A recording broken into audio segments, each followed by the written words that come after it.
আসসালামু আলাইকুম ও রহমাতুল্লাহ বারাকাতুহু। হ্যালো গাইস, দেখতে পাচ্ছেন এই দেখেন সুন্দর বীজ ফেলাইছে কৃষক।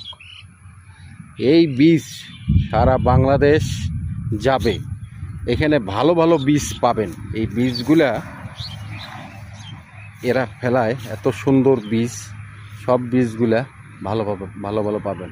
ওই দেখেন সুন্দর সুন্দর, এইদিকে দেখেন কত সুন্দর, কত নম্বর ধান, কত নম্বর সব কিছু এখানে লেখা আছে।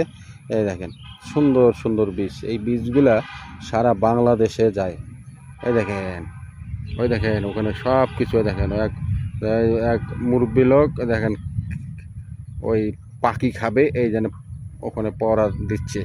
এই দেখেন সুন্দর সুন্দর বীজ, এই বীজগুলো সারা বাংলাদেশে যায়। এখানে হলো বীজ, নতুন নতুন বীজ আমদানি করে, নতুন নতুন বীজ ফেলায়, সারা বাংলাদেশে বীজগুলো দিয়ে দেয়। মানে ফসল যেটা ভালো হয়, এদের নিয়ম কারণ যদি চলা যায় তাহলে ফসল ভালো হয়। এটাই বীজ এখানে তৈরি হয়। ইনশাল্লাহ আপনারা বুঝতে পারছেন আমি কি বলছি। এই দেখেন সুন্দর সুন্দর, এত সুন্দর বীজ। এই দেখেন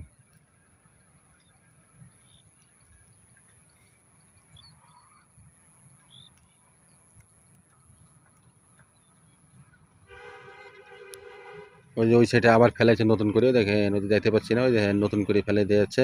ওই সাইডে ওই যে কাজ চলতেছে, দেখেন মানে পাখি খাবে এই জন্য মুরব্বী লোক, ওই মুরব্বী লোক বসে আছে পাখি খাওয়ার লেগে, পাখি খেদাচ্ছে। আমি কিছুদিন আগে দেখলাম ওই পাখি খেদাচ্ছে।